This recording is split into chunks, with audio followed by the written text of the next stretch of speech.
Randy, I'm so excited. I've heard about this newfangled thing. I think it's going to be massive. I think we should get in early and build some products for it.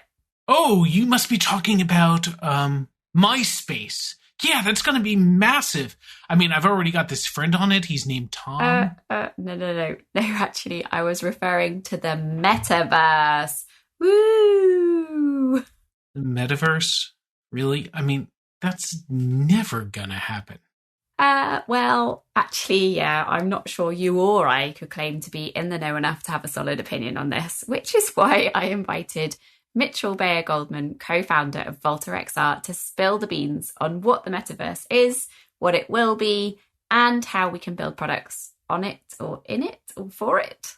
Oh, wait, okay. I watched Imogen Heap's video that was done using Volta. That was actually pretty cool.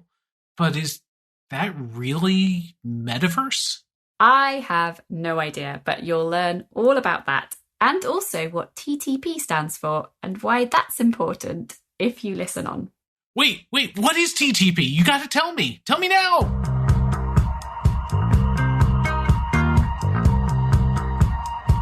The product experience is brought to you by Mind the Product. Every week, we talk to the best product people from around the globe about how we can improve our practice and build products that people love.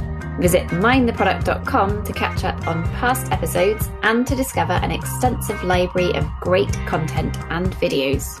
Browse for free or become a Mind the Product member to unlock premium articles, unseen videos, AMAs, roundtables, discounts to our conferences around the world, training opportunities, and more. Mind the Product also offers free Product Tank meetups in more than 200 cities, and there's probably one near you. Hi Mitch, so nice to welcome you today on the Product Experience podcast. Thank you very much, lovely to be here. So before we get into our topic today, it'd be ace if you could give us a real quick intro to who you are and your background in product. Sure. So my name is Mitchell Bayer-Goldman. I'm currently the co-founder and COO at Volta XR. My background in product, I guess, started when I worked in a med management business when I was 16 and scaled up a sort of a back-end system that helped manage payment infrastructure and deal flow. I then actually went to investment banking, so maybe not as pertinent in terms of this particular conversation, but definitely shaped a lot of my experience. And then for the last 6 or 7 years, this is my second tech startup that I've co-founded. I advise sort of 5 or 6 other startups and have been ahead of growth at Olio. So I've had the pleasure of seeing lots of different startups, lots of different stages, from early stage all the way through to Series C, and got to work amongst very, very, very different and unique products. And so speaking about the products that you've been working on more recently at Volta XR, we are talking today about Metaverse. Yes. Tell us a little bit about what Volta XR is and also what your kind of take is on the Metaverse, because that's our sort of topic for today. So let's kick off with what is the Metaverse? So straight to a very expansive and undefined question. Yeah. Straight in for the kill. No, I mean, look, to tackle, I guess, the easier bit from my perspective, in terms of what I'm up to at Volta and how that's kind of involved in the Metaverse, and can then kind of cover a little bit more on the Metaverse, what it is itself. Volta is essentially a way for musicians, for artists, to create their own 3D interactive experiences. What does that mouthful actually mean? We've essentially created a tool that allows any creator to download it from our website. It's self-serve, and it's sort of like a Squarespace or a Photoshop, but specifically for musicians. So they can drag in palm trees and spaceships and create their own sort of 3D scene, as it were, and then essentially allow any of those 3D objects to be audio active. So if I was to speak, they could move. If I was to play some sort of bass line, if I'm a DJ, those objects could explode and shatter and new elements could come in and new videos could loop. So that's what we've been up to. And, have seen in the 3 years I've been working on Volta kind of what life was like pre-Metaverse, or at least Metaverse kind of blowing up in the press, and what it's been like post. And we actually got to see that firsthand when we went through Textiles back in 2021. But that kind of, I guess, quite nicely leads me on to what even is the Metaverse. And, Yeah. There's someone that I really look up to in this space, who's quite prolific, and his name's Matthew Ball. And I'll start with his interpretation, or his definition of the metaverse, which is what's quite broadly been defined in the press and quite a lot of people subscribe to. And I'll give my take on it in terms of what I think, where we are on the journey, and what I think's where I think we're headed. But his definition, ad verbatim, is that the metaverse is a massively scaled and interoperable network of real-time rendered 3D virtual worlds, which can be experienced synchronously and persistently by an effectively unlimited number of users, with an individual sense of presence and with a continuity of data, such as identity, history, entitlements, objects, communications, and payments. Now, there is a lot of buzzwords in there. And There's something I didn't hear him say. I did not hear him say Facebook, Meta, or Mark Zuckerberg at all. Specifically, I think you'll hear a lot of us in the industry say that, leave out those references quite deliberately, intentionally. And yeah, there's good rationale as to why. And look, to unpack what I just said there in terms of what was, again, full of acronyms and buzzwords, really, I think the kind of key building blocks is that within the metaverse, it is this persistent state. So it's not a case of where you're on the internet and when you want information or you want to post something or your phone is actually on, that you're receiving this kind of bi-directional data flow. It is that it's consistently on. You're always in it. It isn't a case where you have your mobile phone, you put it away and it goes.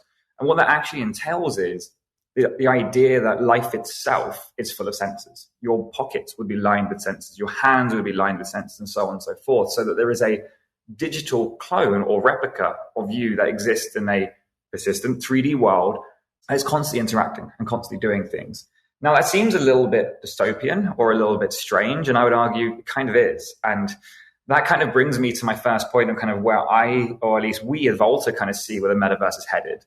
And to tell that kind of story where we think it's headed, I think the best way is to kind of describe the evolution of the internet and another couple of buzzwords I'm sure people have been reading about in terms of Web3. But, if we look at that parallel in Web3 and the metaverse and mixed reality, they're all getting conflated as concepts. And, just kind of spell out the difference, because that helps kind of deconstruct what's going on here.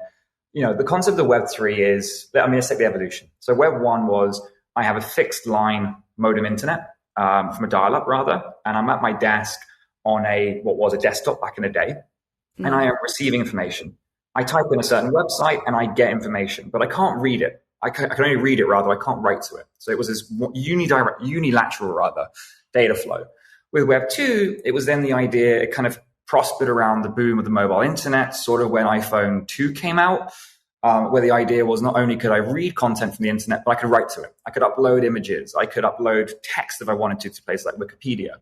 And that's the kind of current age that we've been in, which is, if you can really imagine, let's look at, any kind of one of these platforms, you are posting content and receiving content. Again, in that sense, Web 2 is the internet. It's the current manifestation of what we have going on.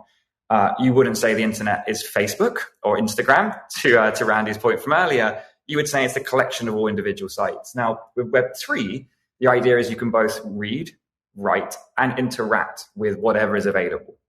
And that's the key distinguishment there, that you're interacting with it. Because interactions don't have to be to the master website. They can be with other users in exchange of value. And for me, this is where we start getting closer to the idea of what a future metaversal state will be. Because one key definition that all proponents of the metaverse say is that it must be interoperable. In other words, if I am on Meta's metaverse or Epic Games or Fortnite's metaverse, a true metaverse is that the metaverse overlines all of those. I can move as my 3D identity from Meta's infrastructure to Fortnite's infrastructure. I have the same wallet, the same payment infrastructure, the same identity, the same track record and history. Things I've purchased in one space, like Fortnite, should transfer directly across the Meta. Now, I don't think or believe we'll ever get to that state of interoperability, because the product implications are ginormous. Essentially, at a very kind of basic and native state, you would have to get anyone who's building their own version of the metaverse to agree to import all of the assets that exist in a different metaverse. So, easy example is gaming. If I'm Riot Games and I've made whatever, a AAA game, and whether it's Rockstar's, Grand Theft Auto, whatever it might be, I've sold loads of merch and loads of weapons and avatar upgrades and things like that to my customers.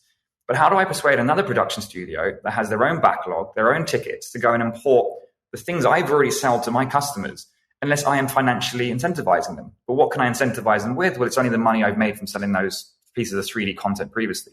In other words, we can't think of a mechanism that actually creates the incentive structure to want these individual companies to play a unified game. So to me, and how we've been optimizing Volta and kind of a lot of the kind of ways we see the kind of future of this is that the metaverse isn't some black box. It isn't something that's siloed and lives in a digital state of interoperability, because that feels, again, a little bit dystopian and just doesn't feel realistic. To us, it is an overlay reality. It's the idea that I'm still transcending the physical spaces. I'm still going on my usual day, going to different shops or to restaurants or whatever I might do. But I do have access to this metaversal state on my phone when I so wish that can help complement the experience and augment the experience. And, that then gets blurry to AR and metaverse. But it's the idea that it's there if you need it, but not there if you don't want it. But before we go too far into that space, I just want to get a couple of things straight. Yes. My son spends all of his time in Roblox and Fortnite and things like that. You mentioned earlier 3D, and interactive. So he is definitely interactive. It is definitely a two-dimensional interface because he's not wearing goggles. So are they aspects of a metaverse? Are they metaverse light? What would you call those things? I would definitely lean on the metaverse-like scenario. And, those are two great examples. They're the examples that come up a lot. The Fortnites and a lot of games come up a lot. Video games, because why? It's the closest parallel people can often think of right now, because yes, they are massively scaled. You have these MMO games, again, Fortnite. Are they interoperable? No. If I play one game, I can't move all my history and logs over to another game, so it doesn't cross that pict. But it is real-time rendered. A lot of those, let's be careful here on what people mean by 3D virtual worlds. You can be in a 3D medium in a 2D plane. So like YouTube 360 is 3D. I can watch a video, I can move it around. There is 3 dimensions that are being rendered, but I'm just viewing it in a 2D manner. So actually, a lot of games do tick that 3D box as well. But where a lot of them fall short is, again, that interoperability piece. That is the piece that consistently seems to kind of break down when you go further into these examples. Because the other things, individual sense of presence, yes, I can be my own avatar, I can pick my own character, I can often in these kind of games change how I look. And there are an unlimited number of users in most cases. Maybe not unlimited, but, the technology has advanced significantly in the last couple of years. So long story short, we would argue those aren't metaverses at all. Even saying it in plural isn't right. And it does show the community or users where we could end up. And the idea then is, what if I could be in Fortnite 1 second and then Minecraft the next second and be the same thing, the same one with the same wallet and the same information? So one of the things I find really curious about any sort of hyped up conceptual, technical direction is how, as a kind of an entrepreneur and a designer and a product thinker, you navigate what's possible and the future direction that it could go in, and also sort of what's available now to understand where the opportunities are to serve customers in new and interesting ways. Like, it sounds like you know the space incredibly well and you have a very strong idea of where it's going. So with that in mind, how do you then harness that kind of that view and that knowledge to find products to build? Great question. That question has been the personal bane of my life as a serial founder or someone that's been around a lot of different startups, because you're right, you don't have a North Star. And we're having to constantly define what our North Star is. And that is moving because, the industry is changing. Prior startups, my last one was in retail tech. It was more of a mass acquisition play. Once we build a technology, it was a case of grow and scale and iterate and go through that classic MVP phase, build, measure, learn, and so on and so forth. But you're right, those kind of growth loops or product loops, when you're looking at a space that is trying to create a metaversal product, quite often in that learn phase, the last step of that iteration, you're actually learning the sector's changed, or there's some new technology that's become available, and what you've just built and tested actually is all completely redundant. So The way we've gone about it, and I think a lot of people in this space are, they have different approaches. By and large, this one has seemingly working for at least us and keeps us grounded is, where are we now? Where do we think we're going to be in the midterm? And what is the kind of blue sky thinking in the long run? And how we manage that from our perspective is, looking what we do and how we build is the kind of the short to medium run, sort of a 3-year view. So here's the available technologies. Here's what my users need and want, and here's their pain points. How can we solve that in the immediate term that actually gets us metrics? We're still VC backed. We still have targets to hit. They are more friendly because they are deep tech investors and they know this is a 7 to 10 year play rather than the 3 to 5 year go down the series route and go up and scale. But yeah, so we have to hit those North term objectives to get scale and some sort of usage. But what we've constantly done when we make product decisions is think, okay, is there a way we can future proof ourselves? Because the worst idea is that we've built a product that works really, really well in the short term, and come 3 years' time, some new technology comes out, a new startup uses that new technology and is able to disrupt what we've already done in just 3 years. And one way we've done that, and to kind of share an example, is a little bit of storytelling. So, for example, we launched in VR. Volta's original point was, you'd download, an artist, a musician would download the desktop app, would create a 3D interactive experience, and the user would consume this in virtual reality, because that's where we were in March 2020. COVID happened, live events and entertainment had stopped. So VR headset adoption was skyrocketing. And we thought, well, now we've got an opportunity here. VR is finally coming out, this VR winter that happened in 2016. Okay, let's build for VR. And very, very, very quickly, we saw that VR was not going to get the usage that everyone had spoken of yet again. Sure, the total available market started to increase as people bought headsets, but there just wasn't the right content for consumers. It's great for B2B. It's great for enterprise and training and surgicals, but it isn't for entertainment, because entertainment is social. It isn't for even potentially for any kind of fitness instructions or anything like that, because you don't know your actual real space. So upon seeing that and seeing actually that VR made users in a social context feel very lonely, we pivoted away from VR. And that's a key sort of thing here. So we moved from VR to actually streaming 3D content in a 2D manner. So 3D content through YouTube consumed on a 2D plane, or seeing it in LEDs. But when we made that decision, we knew, or we believe, at some point in the next 5, 10, 15 years, at some point in that trajectory, there will be a form of hardware that gets pushed out that will hopefully get the scale and become ubiquitous. Something tangential to the iPhone and what it did for mobile internet is potentially what Apple's working on for their new mixed reality headset, or some augmented reality headset, or something. If you just follow the kind of the plane of innovation, there'll always be new hardware that comes out. So how we've hedged ourselves is, okay, we're currently showing 3D content on a 2D medium. We believe there's going to be some sort of headset or some sort of device that will enable a more enriched experience at some point in the future. So every time an artist makes an experience in Volta, we're saving all that metadata. We're saving the entire 3D experience.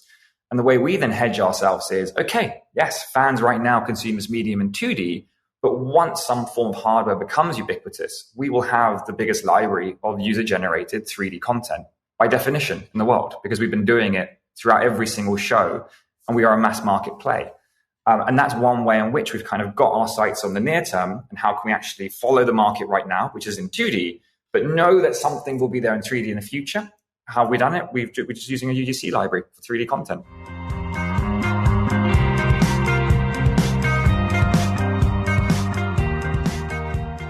We talk about product-led strategies a lot at Mind the Product. The idea is that the product just isn't part of the customer experience. It is the customer experience.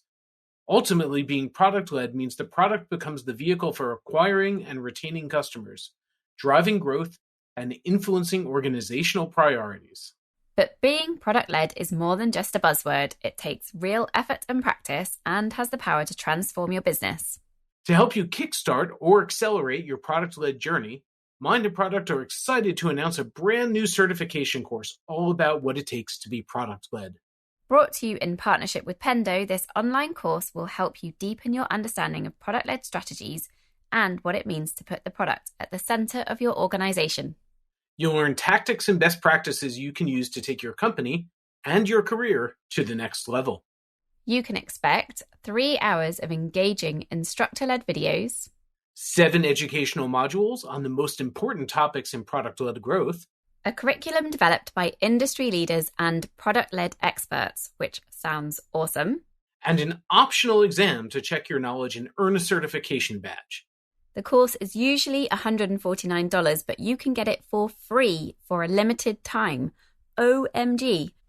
Use the code GOPRODUCTLED to register now at mindtheproduct.com/GoProductLed. And that code is GO space product space led, the same as in the URL, except there's no spaces in the URL, just in the code.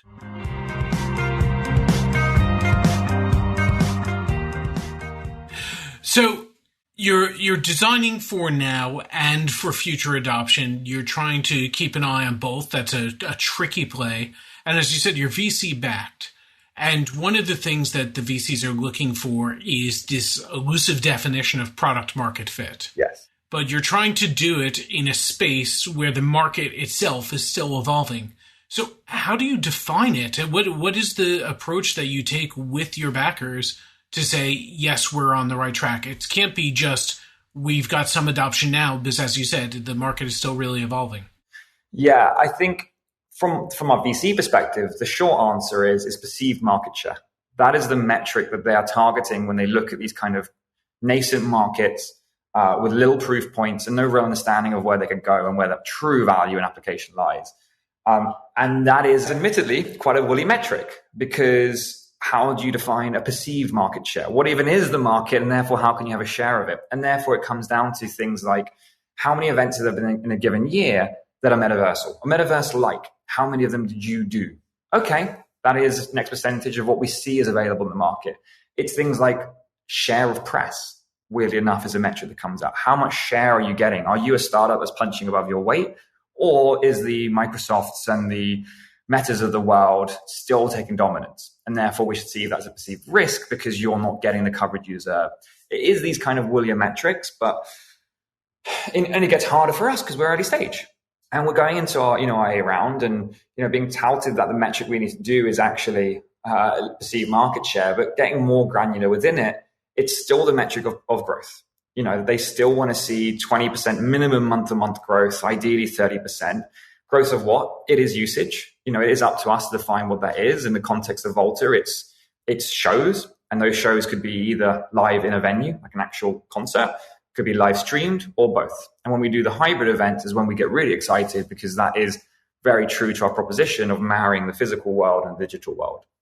But it is tough to define that market. And we personally are introducing a lot of gaming mechanics that have existed in the gaming space now for about 5 or 10 years. One of them being in-app payments, the Candy Crush model of I can pay an extra £2 and have another life, or I can get some special weapons or whatever it might be. We're using that same mechanics and applying it to the music space. For us, it's to become an incentive for users to want to watch the experience as opposed to just listen to it. So we are looking at a lot of gaming metrics. And that's another way that this has been kind of unfolding, which is, okay, look to your closest market. What sort of business model you're operating in? Can we draw parallels from a market that we already somewhat understand and already exists? In the context of the metaverse, the gaming is the closest thing to the metaverse. So that is often those proof points or those metrics that we will use and ground ourselves within. Because again, gaming is consumers. Sure, it's not the same sector.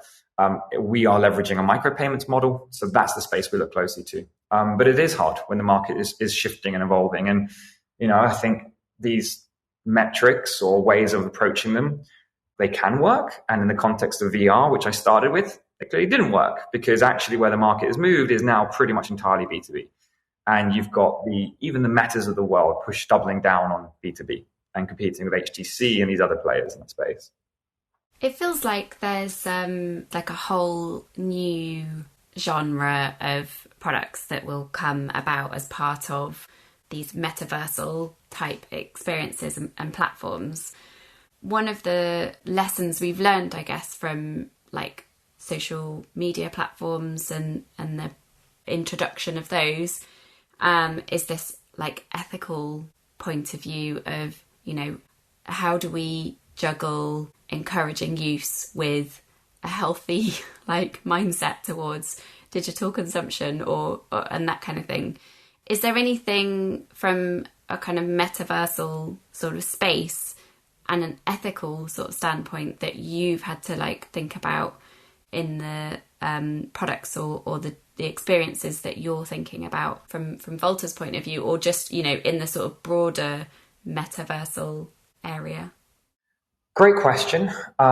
It certainly comes up a lot. And, you know, one North Star is, again, this feels like almost a digging session at Meta, but one North Star we had, or at least a huge mission statement when we first started building Volta, we knew what we were signing up for. You know, ultimately, take what I said earlier in terms of, you know, we hedge ourselves by creating this 3D library of user-generated content such that it's ready to deploy on whatever hardware there'll be.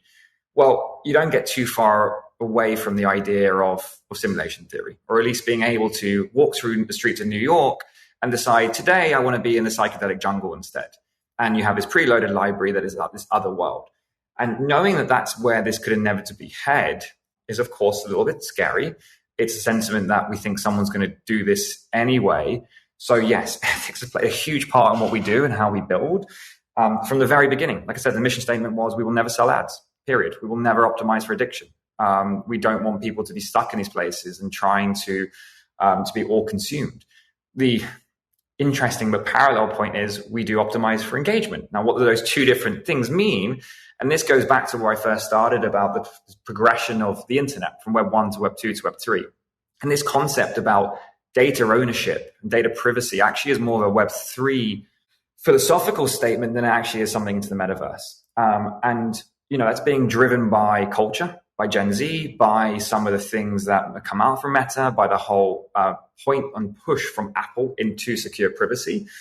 And that's the idea that users should own their own content, they should own their own data, and they should so choose if they want to be monetized from that. So how that's played into Volta is, you know, fans, and the way we monetize is fans pay for interactions. They pay to change the experience they're watching. They pay for the artist and musician to do something. It's their choice. We don't monetize them. They choose if they want to contribute to it. Now, of course, optimizing for engagement in that scenario means we need to make those interactions really compelling and exciting. But the point there is it's a genuine value exchange. You know, you're not kind of getting people hooked on your product, getting to view content, and then throwing ads in their face every second. It's a case of, if you like what you're doing, come play. If you don't, which again is a gaming philosophy. That's why gaming does come through a lot into these kind of pieces. You know, the other side is that often in the metaverse, another word that comes through is in a decentralized autonomous organization. DAO is kind of the buzzword that an acronym that people throw around. And, you know, whilst ethically that's amazing, it's people control the mechanism they're watching. They control the experience or the product itself, and they have a voting structure. And that's where, you know, various proof of work or proof of stake cryptos come into play. Where, you know, you have your DAOs around a company and people have ownership of certain tokens, actually get a stake and a voice in the future of that company. That also brings its own ethical challenges because it's unmoderated. And if it's bidirectional content, there's another funny concept that we have called, funny enough, in the sort of content space called time to penis, which is quite literally how long it takes when you have an unmoderated system where you can upload content that someone will put a dick pic in your system. And that again presents problems, right? Because it doesn't have to be TTP, which actually is a dev acronym, no joke, for this thing. So yes, it's in terms of TTP, it's not some acronym I've just sort of made up. That is a genuine game developer acronym for this exact thing. And the problem gets compounded with things like hate crime and, you know, rude imagery of all sorts of nature. That itself is a problem. And we know if we want to have a truly metaversal experience, we have to also build a very sophisticated piece of moderation software that can plow through all the pieces that's been uploaded and make sure it's safe for other viewers to watch. And yeah, one of the other challenges is not just a case of, you know, what content is being uploaded and consumed by other members of your DAO or metaverse or experience. I quite like that word these days. I'm just calling it experience. But it's also around the point that not only do you have moderation of content, but moderation of users. Users are talking to one another. You have that classic sort of forum-like system with chat. How do you stop someone who's potentially significantly older from interacting with someone who's potentially significantly younger? Now, of course, you have safety blocks and you have other systems, but those safety blocks work when you have a closed system. people within Meta know how old their subscribers are by their birth, by their users are by their birth year. But once you start opening up your system and become an open system, which is truly what needs to happen in the metaverse, these type of information exchanges get harder and harder. And, we even actually have quite significant laws in place that actually prohibit these things, like GDPR. And these are some of the really, truly massive questions that need answering for any of these things to actually accelerate and actually become what is truly a metaverse. So it sounds like there's some massive challenges with building products for metaversal type experiences. And you've talked about some of them around interoperability, as well as the kind of ethical questions that you've just covered there. But if there is anyone that hasn't been put off yet by those and is still really interested, are there any other kind of areas that people should really watch out for when they're thinking about doing more in this space? Yeah, I think, and this isn't to scare anyone away. It truly is a really, really exciting space. The pace of innovation is astronomical, and there's a lot of deep thinkers that are involved. The learnings you come across are truly inspirational. And, that in itself, it's really kind of a high pace and exciting place. But, other challenges, they're a little bit more second order. Of course, hardware. If you're thinking through some metaverse product, is the hardware out there that might support your use case? Consumer-facing hardware could be VR headsets, mobile phones, haptic gloves, so you can actually feel things. Enterprise hardware could be hardware that's allowing you to create virtual or AR-based environments, like industrial cameras, projection and tracking systems, scanning sensors, all this kind of stuff. So, you need to be obviously thinking first and foremost, do I have the hardware out there to support this? VR, there is now a market. It is a bit niche, but, if you're thinking through something like that, VR could support that. But a lot of those hardware technologies are still a little bit behind the curve, and we're only starting to see those catch up. Networking, the definition of metaverse being persistent means you need a high quality, real-time connection, which ideally has some sort of decentralized data transmission. The idea of going through a fixed line network on current broadband probably won't work if you have an outage. And this thing needs to be offline the whole time. And then there's other pieces, there's computing power. A lot of the metaverse, because it's 3D, it's live rendering of 3D environments, means you often need high computational power and high graphically GPUs, high graphic computational power. Virtual platforms, do they exist? Can they support what you're doing? Is there an interchange of tools and standards? We have .jpeg, .pings for images. We've got .mp4s and stuff for videos, but we have nothing when it comes to a metaverse and what the common file format should be. Mitch, we've only got time for one more question. This has been fantastic, and it follows neatly from what you were just talking about.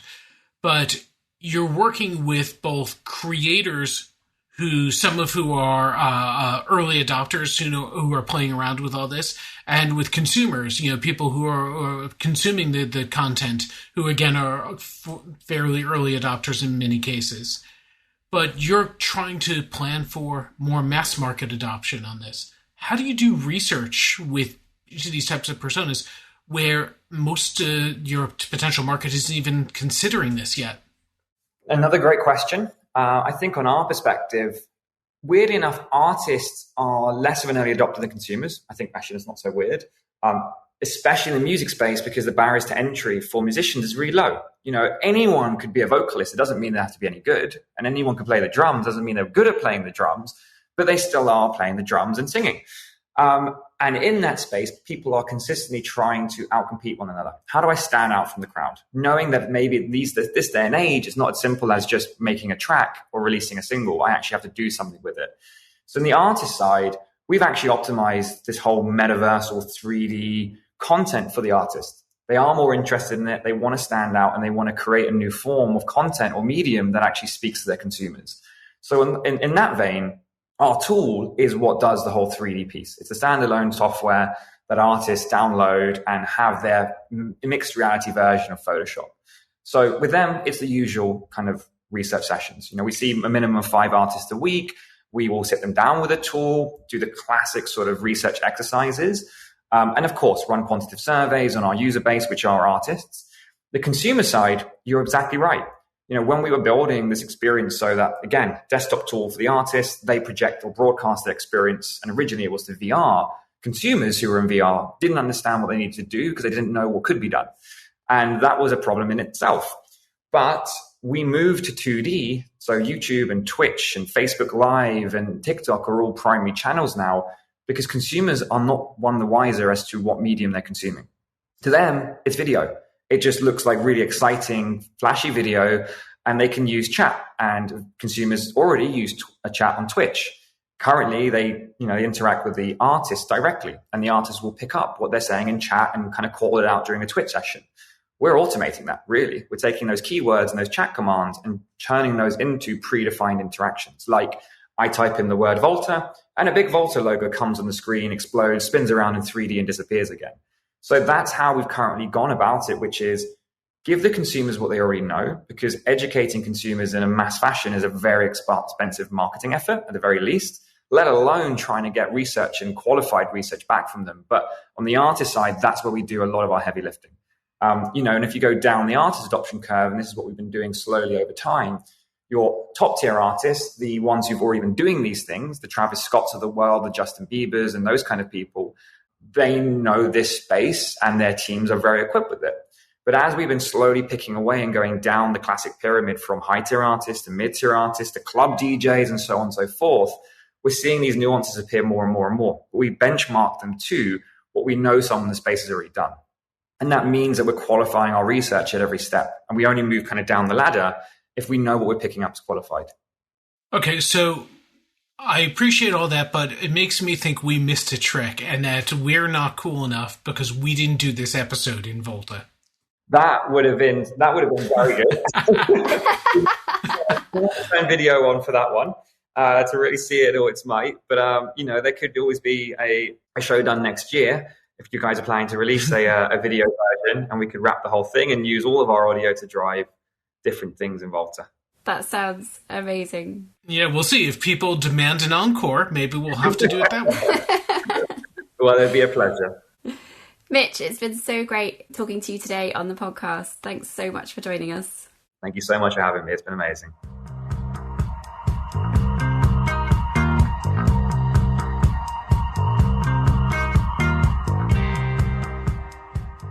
The Product Experience is the first and the best podcast from Mind the Product. Our hosts are me, Lily Smith. And me, Randy Silver. Lou Ron Pratt is our producer and Luke Smith is our editor. Our theme music is from Hamburg-based band POW. That's P-A-U. Thanks to Arnie Kittler, who curates both Product Tank and MTP Engage in Hamburg, and who also plays bass in the band, for letting us use their music. You can connect with your local product community via Product Tank, regular free meetups in over 200 cities worldwide. If there's not one near you, maybe you should think about starting one. To find out more, go to mindtheproduct.com/product tank.